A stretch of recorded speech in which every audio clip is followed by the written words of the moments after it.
Okay, welcome to webinar 15 of the Internet for Educators series. My name is Teresa Hardy and I will be presenting tonight.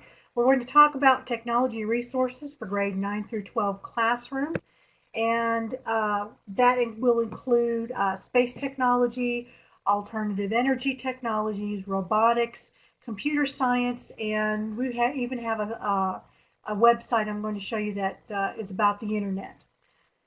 So let's go ahead and get to the tour.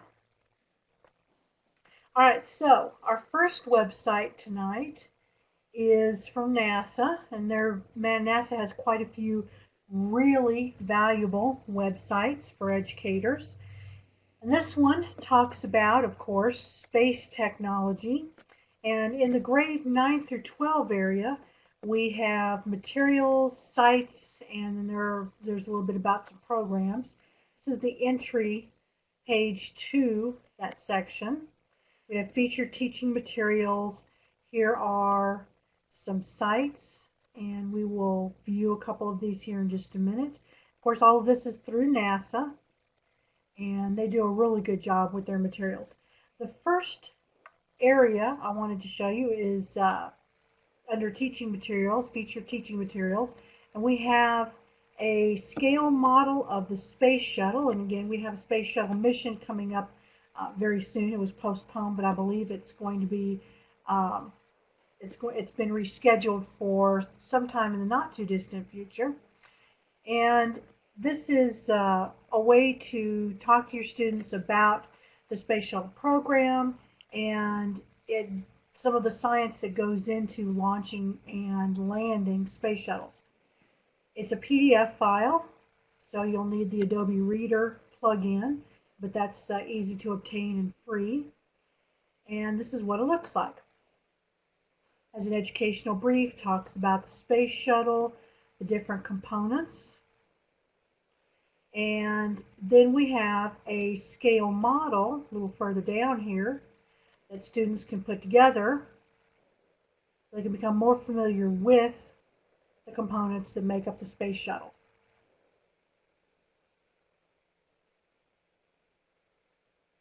Now, this is an easy lesson here. A lesson that has a little bit more oomph to it, especially because it includes a lot of math, is the Space Shuttle Ascent module. And in this module, this would be for students that have at least had some algebra, you will use graphing calculators to figure out things like glide slopes and orbital excuse me, pardon me, orbital calculations, etc., etc. There are several lesson plans here, and they are calculator specific. We have files for the TI-84 Plus, the TI Nspire, so you can choose the graphing calculator that you want to use for the class, and then the materials will reflect that choice. And we also have data files that your students will use to plug in for the information to run the equations. And then we have media, we have video. This will take just a minute to connect. Here, let's go for auto sequence start. And we have a go for auto sequence start. Discovery's onboard computers have primary control of all the vehicle's critical functions. T-minus 17 seconds and counting. 15. 12. So your students can watch an actual shuttle launch, a recording of one. And then we have something here that requires Google Earth, and I'm not going to show that one right now. Let's look at the data files. Let's see. Save this file. This is how you get the data files. There are several ways to do this. You can either right-click and then save the link as, or you can just click it and your browser will ask you where you want to put it. I'm going to put this on the desktop. This is a zipped file, But Windows has a built-in unzip utility. Basically, it's zip is a compression utility. Go to our desktop here, and here it is. We can right-click and extract all, and then we'll have our data files on the desktop.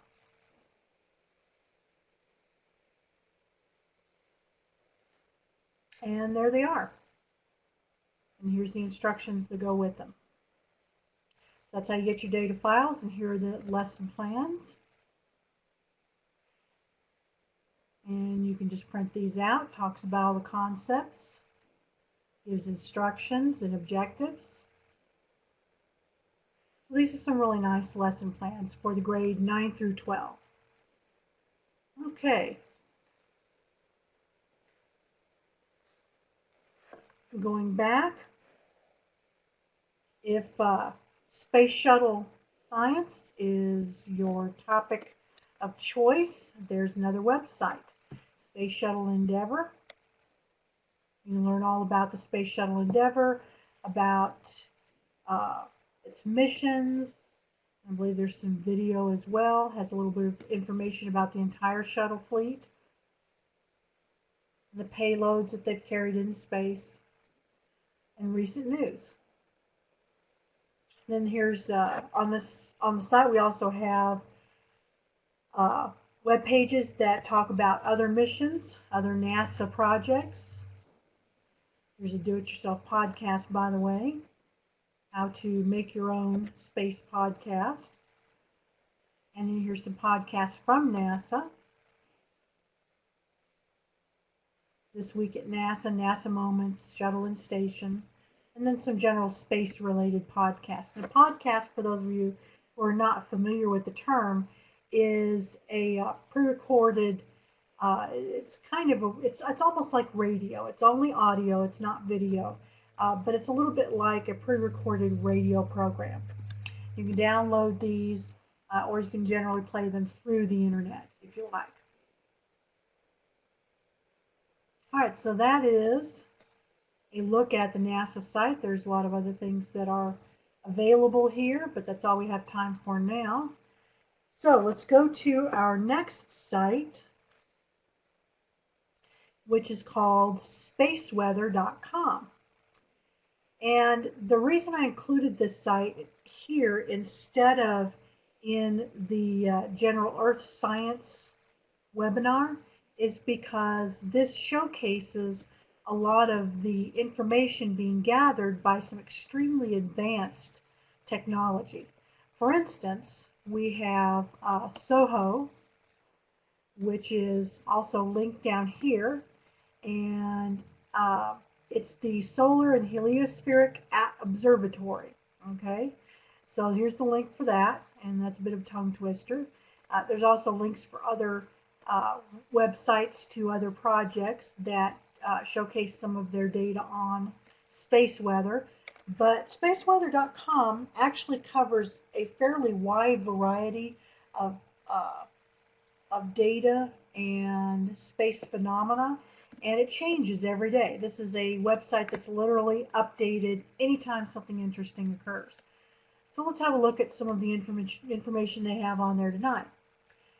Right now, apparently, we are on an aurora watch.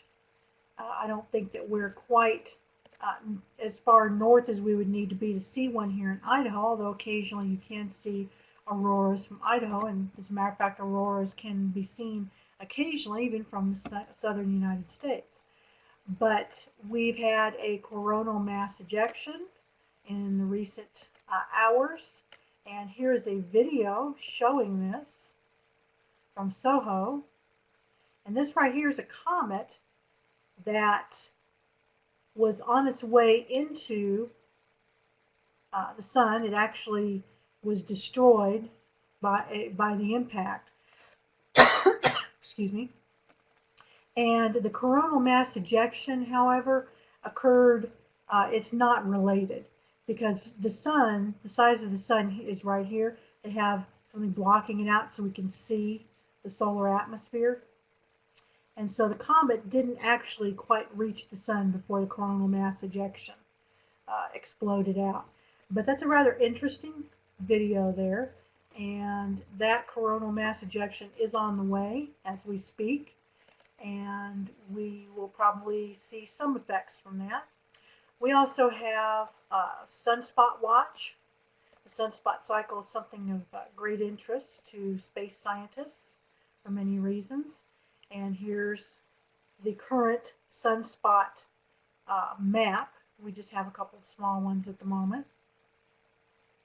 And then they also will generally talk about interesting astronomical occurrences. For instance, we have a planetary alignments at the moment where Jupiter, Venus, and Mercury are visible in the sky in a very small area at the same time. And then here we have the current auroral oval. And this shows you where auroras are currently visible. And as you can see, it's not anywhere near Idaho, but occasionally this will drop down quite a bit if there's been a lot of solar activity. Here's the forecast for further flares and geomagnetic storms. Here are asteroid encounters. They have a lot of information on here. Like I said, this is all very current. Here's NOAA's Space Weather Prediction Center atmospheric optics. This talks about solar phenomenon generally, known as sundogs, sun pillars, and of course rainbows are very common, but those are actually solar optical phenomena. Here's a Solar Dynamics Observatory, 3D views of the sun, daily sunspot summaries. You'll notice that these are, a lot of the information on these are reflected a little bit higher up in the page. So let's go to SOHO. Just have a quick peek here. You can see where they're getting their videos. They're reposting videos from SOHO. But there's more information there. So if space science is something you want to cover in class, this gives you quite a bit of interesting information to add to your curriculum.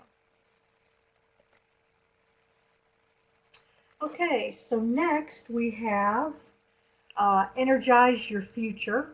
This is energy technology, especially as it concerns alternative energy. And here are some little mini units on alternative energy. Some activities for constructing a turbine, solar energy collectors, electrolysis, wind energy. Here's the student activity, comes with a student activity and a teacher's guide. And this one is a step-by-step guide to creating your own wind turbine. And let's have a look at the teacher's guide here. It gives you some background information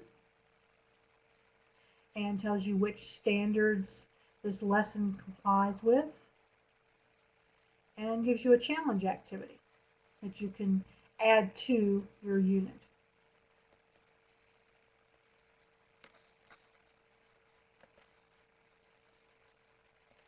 Let's see here.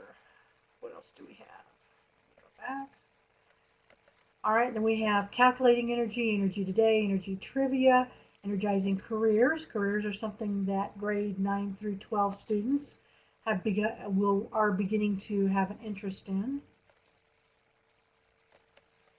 Talks about the different skills that are required to succeed in an alternative energy field. Okay, so that is Energizing Your Future, and that's by Shell Corporation. Let me go ahead and shut these extra files down here. And then we will move to NOVA, which is brought to us from pbs.org. And NOVA has quite a few resources. These are mostly mini lessons on particular topics. On this page we have different types of solar energy collectors. There's an interactive about the different parts of solar cell. We have biofuel, fuel cells. Here's anatomy of a rover, talks about the Mars rovers, one of which is still operational. I believe it's been 7 years now, at least 6 years. And then we have several pages actually of information here that you can use in your classroom. Not all of this is on technology, but all of it is on science, and it's all very interesting. So let's go back to new ways to catch rays and look at the format. It's called an interactive. It's not a video. It's more of a slightly interactive lesson where you'll be clicking through at your own pace and reading material. So let's see what this looks like. We have this here. Talks about, has an introduction, and then we go through several different types of collectors. We have thermal trough, mirror dish, power tower, thin film, concentrated sunlight, solar paint, evacuated tube collectors, and sun-grown biofuel. So that covers pretty much the full spectrum of the projects that have been that are on the board right now, hoping to become viable commercially so that people can actually begin to get some use from this, all of the work that's gone into creating these. So here's thermal trough. You can just scroll through this, just click through this next, and it just goes through each of the different types, explains them, shows you a picture of what it looks like, tells you a little bit about how they work, and talks about some facilities that are already in place and using this particular technology.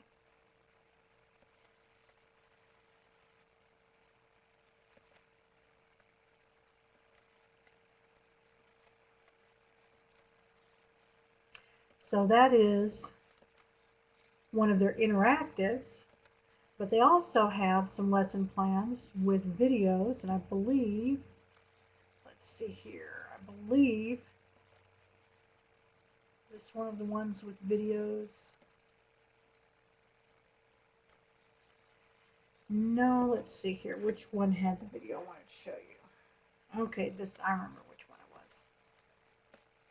It's on page 3. This is actually quite fascinating. It is a nanotube space elevator.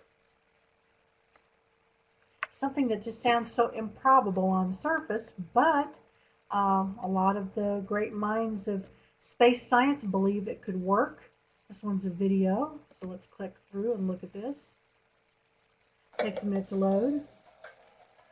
It explains what a space elevator taking is. a vacation in orbit? Sounds ridiculous, right? Well, when the Space Needle here in Seattle was built in 1962, back at the dawn of the space age, lots of people thought they would soon be taking trips just like that.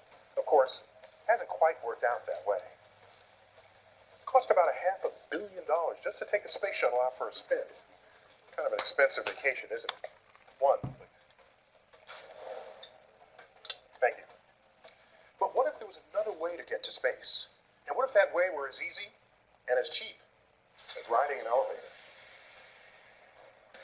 Well, strange as it sounds, some people think this kind of trip might just be possible one day, thanks to something known as the space elevator. A 22,000-mile-long cable that we could ride straight to outer space. What we're talking about is building the biggest thing ever. And what enables this big idea is the discovery of something so small you can't even see it with the naked eye. A new material called a carbon nanotube. Okay, there we go. Space elevators. 22,000 miles long. I think it's an interesting concept. I'll believe it when I see it. I hope they can pull it off. Okay, next we have a K-12 station, and a lot of this is in is energy type science. Here is actually this section right here is the impact that our technology has on the environment, and examines it. Several different groups are examining this, and the two we're going to look at here are National Geographic, and then this one here which is from, let's see here, Annenberg Lerner. Okay, let's go back here. Human Impact from National Geographic. Talks about the impact that our technology has made on the Earth.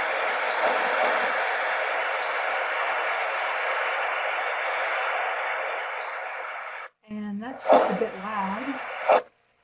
Okay, that's just a little bit loud here. I hope they're not all that loud.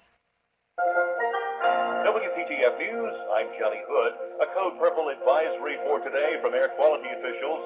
Ozone levels are likely to be very unhealthy outside in the Triangle today.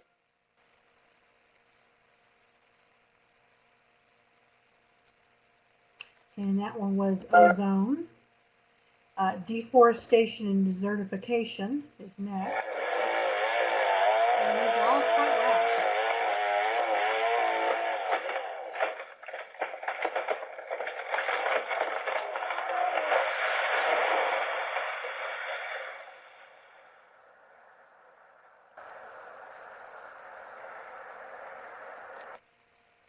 And then the last one is overpopulation.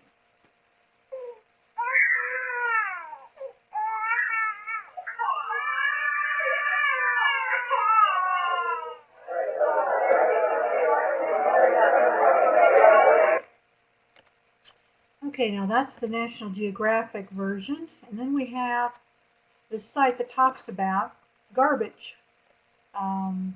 Technology, unfortunately, creates a lot of garbage. The manufacturing process, the resource extraction processes, the use of it, the packaging of it, the transportation of it, all creates waste.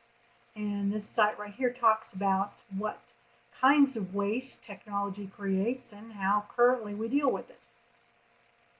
We have an introduction.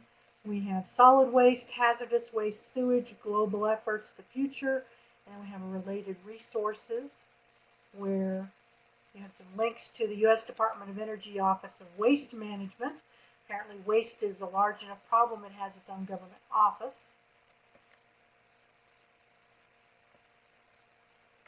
And there are other sites here that deal with technology's impact on the environment. You can see we have ozone and farming, water quality, human impact on the air and the water and the land, pollutants in the environment. So let's examine all of these issues in detail as they pertain to our technology.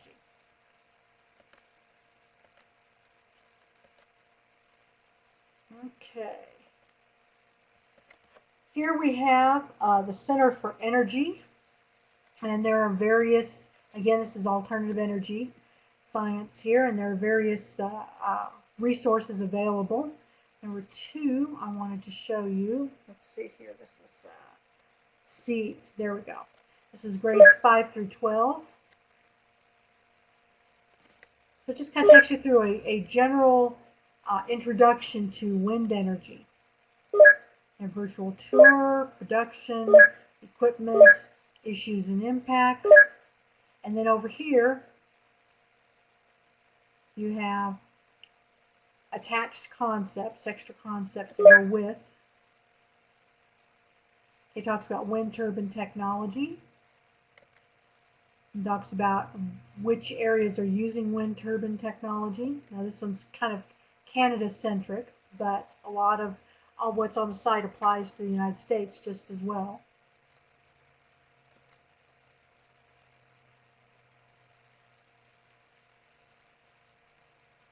Now here in the U.S., we have several wind sites up here in the Pacific Northwest. We have some in Oregon, some in California, Nevada. We have some in Idaho. We have some in Colorado and Wyoming.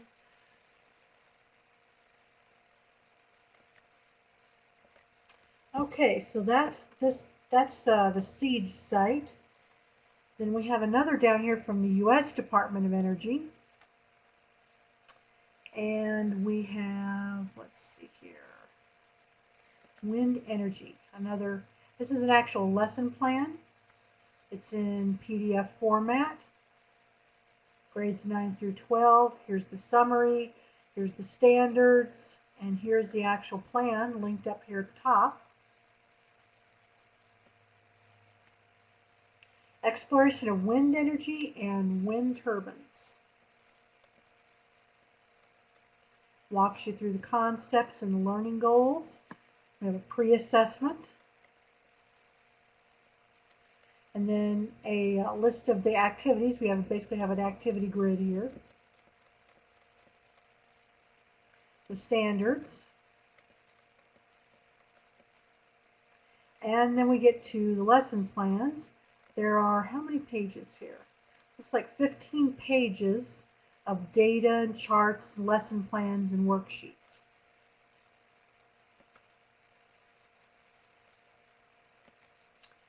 And the second one, let's see here, wind.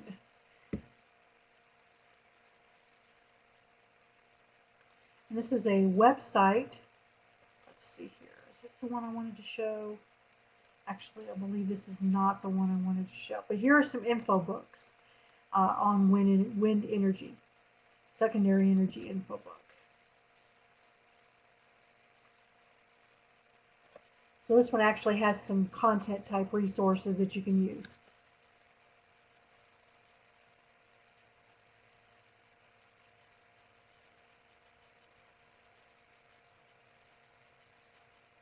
Takes a minute for these things to download.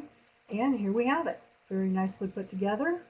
Has all different kinds of alternative energy topics. It's like a very nice book. 80 pages worth. It's a small textbook. All right, so next we have another site from NASA, grades 9 through 12.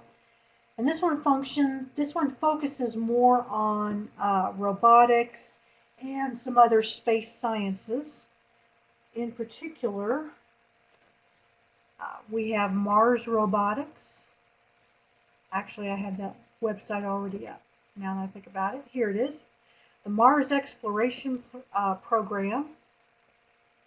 We have classroom resources, posters, and this talks about the which projects are suitable for which grade. Apparently all of them are suitable for grades 5 through 8. Imagine Mars apparently is a little bit young for that age group. But Mars Student Imaging Program Project and Mars Robotics Education, Mars Educator Workshops, those are for teachers. Here's the Mars Student Imaging Project. So this is a collaborative effort across the nation,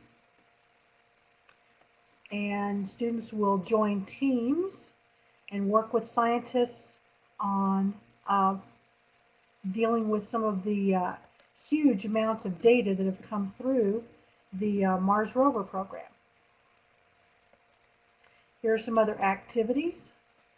And let's see here, Grand Canyon of Mars and how it formed. It says grades 6 through 12. Is there water on Mars? And here is a lesson plan to explore that question.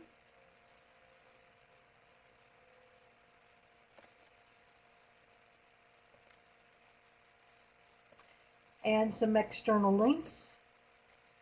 Destination Mars, Robotics Alliance Project, Space Science Educational Resource Directory, and then here are even more links at the bottom. What can we learn from Mars's magnetic field? What's Mars made of? And yet more resources. Reaching for the Red Planet, of course that's a little young, it says grades 4 through 6. Exploring Mars, Mars Today. It's a poster produced daily. It gives some interesting facts about how Mars is today, because Mars has weather as we have weather, and there are things that affect that weather, and it changes.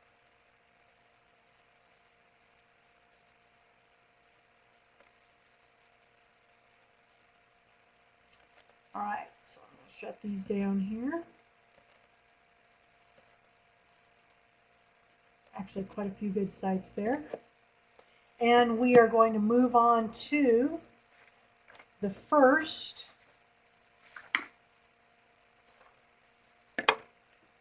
website. And this is, well, let me just click in here and show you. It's a robotics program. Let's see here, junior grades. Let's see here, 4 through 8 and 9 through 12. First Tech Challenge.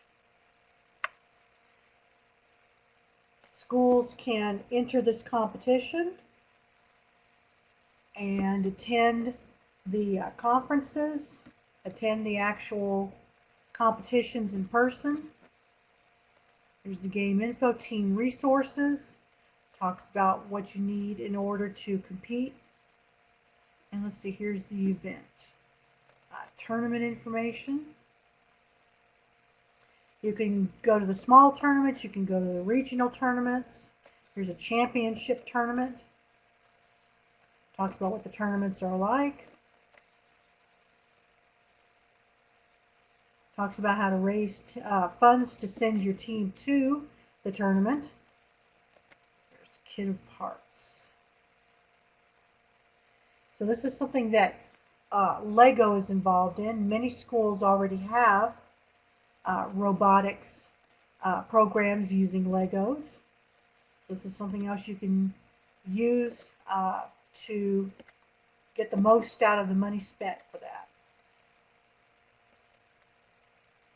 Okay, next we have some teaching resources on alternative energy, once again.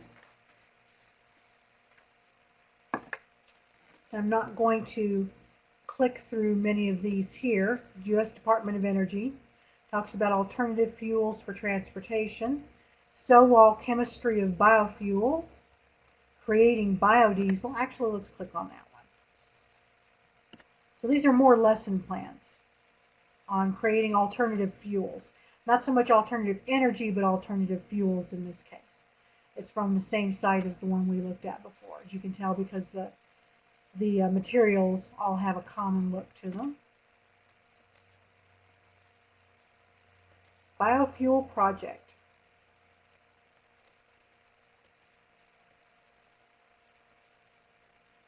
And here's some lab experiments that you can conduct. Actually looks like, yes, as a matter of fact, you are actually creating biodiesel.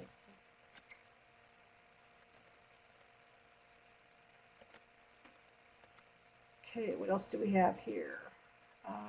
Cell wall chemistry of biofuels.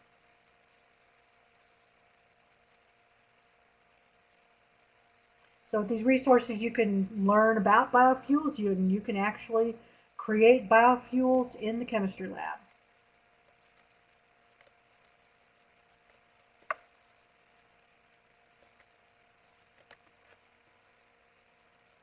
Okay, let's see here. This is one of the lesson plans. Okay, it talks about transportation fuels. This is from the previous site. 6 activities, 2 grade levels. Talks about vehicles, hydrogen and fuel cells, and biomass.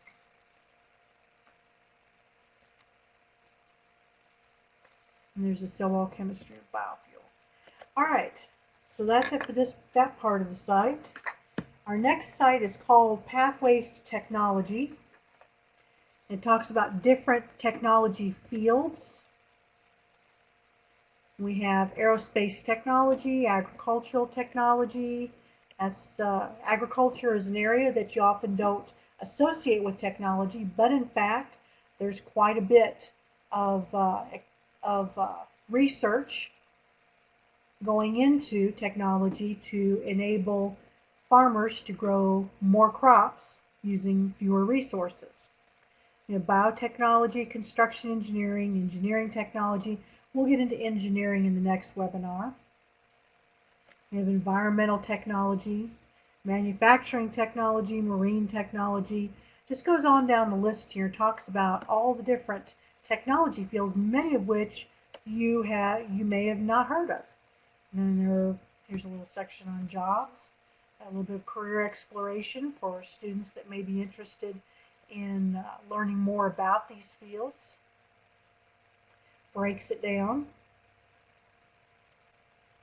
For instance, information technology, they have web developer, software engineer, and database specialist sections. When you click into this, it talks about the basic requirements for the job, what sort of tasks that person will be doing in general. There's software engineer. It says it requires strong analytical and programming skills, problem-solving ability, ability to work as part of a team. Here's database specialist. So again, this age group is often beginning to think about future careers. So this could be a valuable resource, give them a little more information on technology careers. And along that line, we have another site called A Day in the Life. And this one is A Day in the Life of a Computer Programmer. Talks about what you need to do to prepare for computer programming as a career and what computer programmers typically do during the day. This is, well, let's see here. My primary field is actually computer programming, and I don't see a whole lot of actual programming in here in this list. Now, the administrators will probably not have a lot of programming on their to-do list during the day, but the general coders are going to have programming in this list here somewhere. They're not going to be attending quite so many meetings, hopefully, and they'll be doing more programming. And here's some information on computer science degrees. And there are other careers on this site. Here's a career homepage, but this one's a technology-related career, so I pulled this one up just to show. All right, speaking of programming and web development, many students find that they have an interest in this, and the grade 9 through 12 time period is a good time for students who have an interest in computers and technology to do a little exploration, see if this is something that really is for them or not. This is a site that has a lot of online tutorials and simulators, and it even has some quizzes. This site is called W3 Schools. W3C is the organization that maintains the site, and W3C is the organization that maintains the standards for all of these languages listed here. So they have a unique position in the IT field, and if students are interested in learning a little bit more about programming and languages, this is a good place to send them. They can work through this on their own. They can try out the code. I don't believe anything in here actually requires any special software to run, and if it does, it's free software, and they give you links to it. So they can spend some time learning HTML and CSS, which are the languages used to create web pages. And then we have a lot of other languages over here on the side that are used to enhance the web pages that have been created and make them more functional and interactive. So you can go through the tutorials, then you can take the quiz, and students who are interested in gaining some certifications could actually take the certification exams.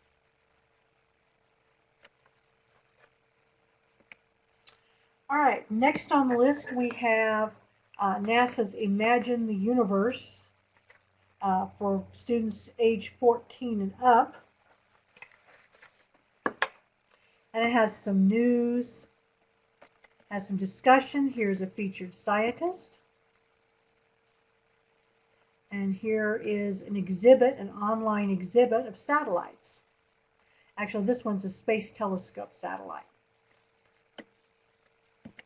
Okay, here's a current event. It says, well, actually it's from last year, but it's an article that's recently been published.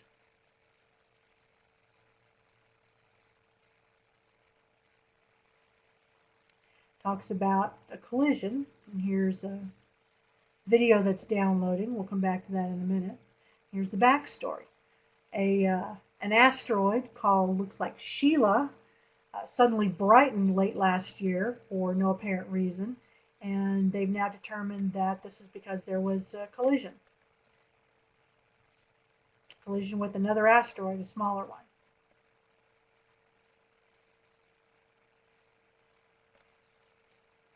And here's the video that goes with the story. You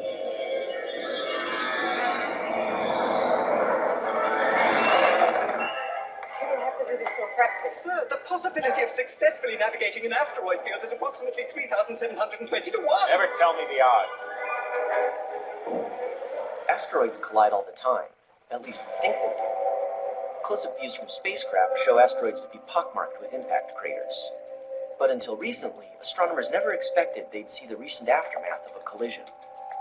Now, thanks to Hubble and Swift, they have.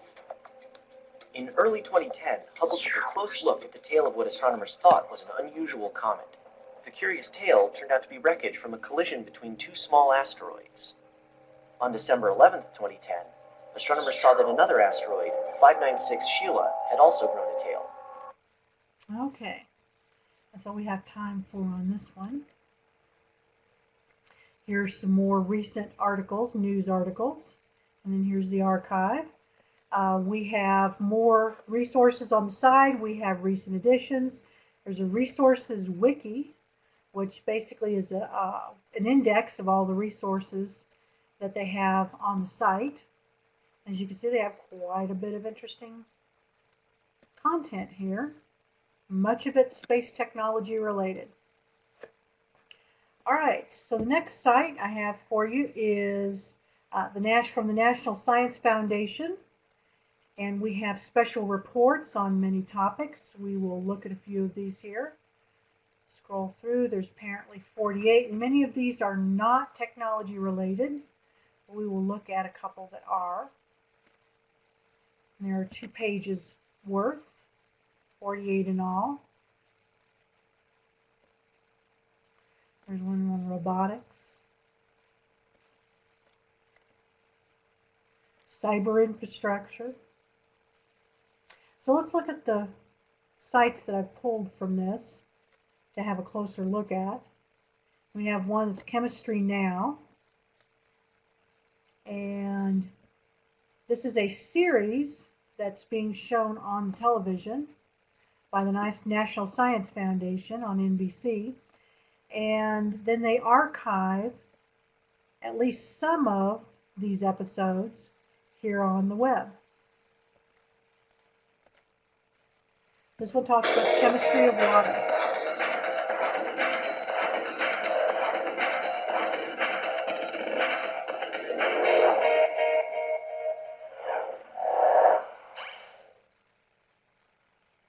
It might just be the most universally known fact in chemistry, the chemical formula for water, H2O. A model of H2O doesn't look like much. 2 small atoms of hydrogen, H2 part of H2O, attached to one bigger atom of oxygen, the O part of H2O. Kind of like a cartoon drawing of a teddy bear. And actually, water is kind of funny. Fun facts. Water, H2O, is the only natural substance on Earth found in all 3 common states of matter. Liquid. Okay. And we have something called cheeseburger chemistry, molecule structure and properties, chemical bonds, the chemistry of chocolate, and more cheeseburger chemistry. Anyway, we have a fair number of different mini videos here online, and you can go through and just pull whatever strikes your fancy.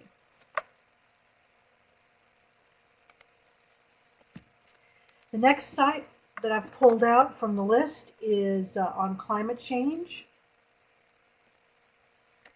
And this one talks about how our technology has affected our environment, or how science believes it has affected or will affect our environment. And then it has all of this broken down into different areas here, or different topic areas. We have an intro.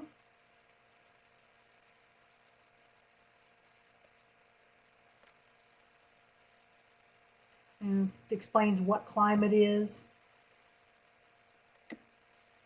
We have different subject areas. We have the sky. Talks about how climate change has affected the atmosphere. And we have sea. Have some interesting charts. We have a community climate system model linked here. National Science Foundation.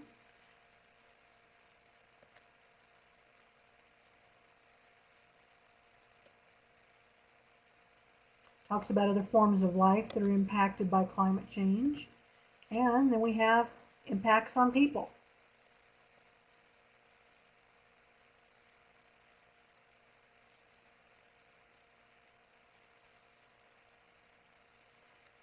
It talks about the role that science and technology has in figuring out how to mitigate these effects, and also to hopefully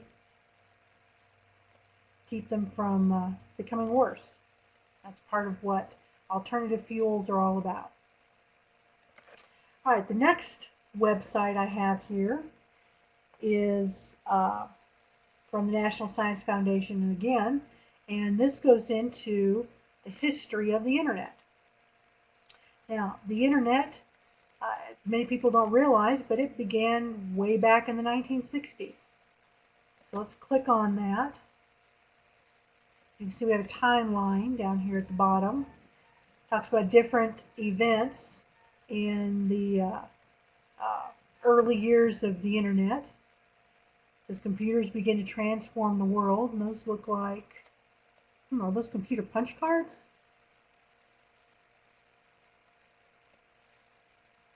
Okay.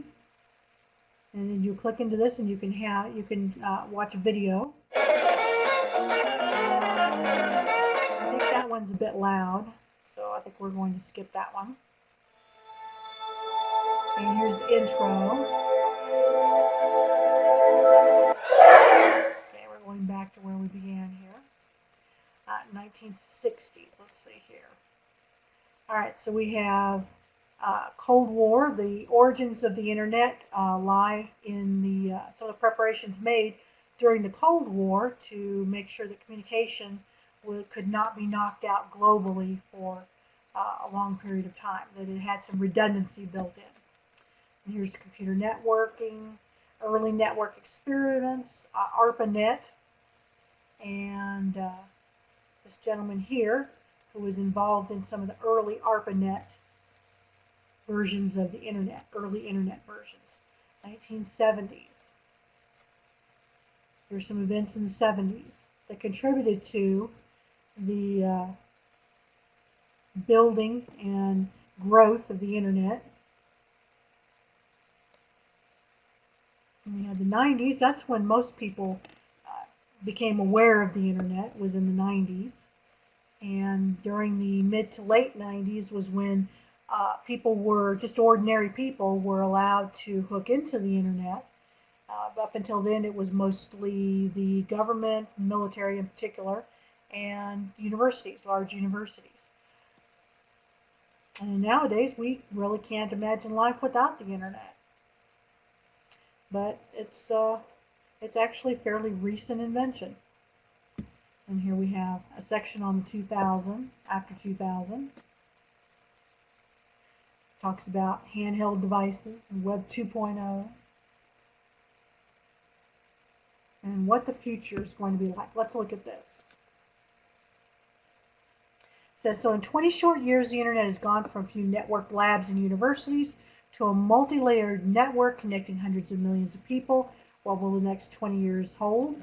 That's actually a big question. They're talking about building a stronger, faster Internet. And they don't really have a lot of speculation. That's too bad. I was kind of hoping for some speculation.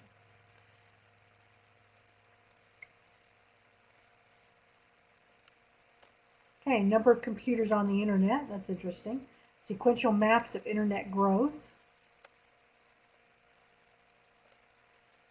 That's 1969, ARPANET. And 1977, ARPANET. 88, 95. This is when just ordinary people were allowed to start getting on the internet. Here's 2007. It's grown just a little bit. There we go. Just a little bit.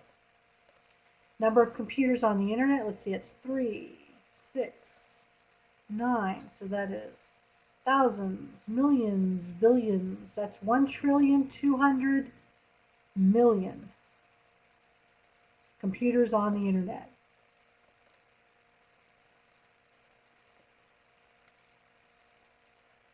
Statistics.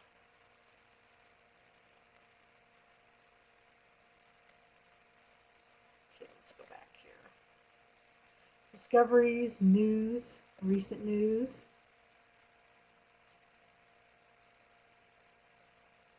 And this is not necessarily about the internet. It looks like it's just science news in general.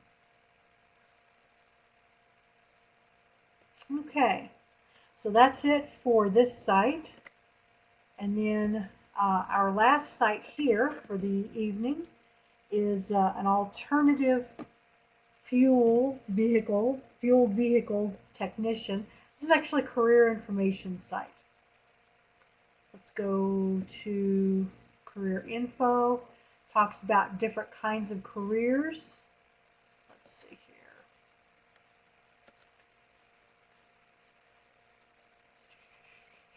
Career info. Okay, the only one here that actually goes with technology is the one we were looking at, and that's the AFV technician. And this is actually going to be a growing field in the future, because with all of the research on alternative energies, one of the largest consumers of energy is the transportation industry. That includes trucks and airplanes and all of the millions and millions of cars on the road. Talks about what a student would need to do to get started. They'll need computer skills. And here's some idea for what type of company they may find themselves working for. And here's some general tips for getting into this career field. Okay, well, that about wraps it up for this evening. And I hope that you found some interesting sites to use in your classroom.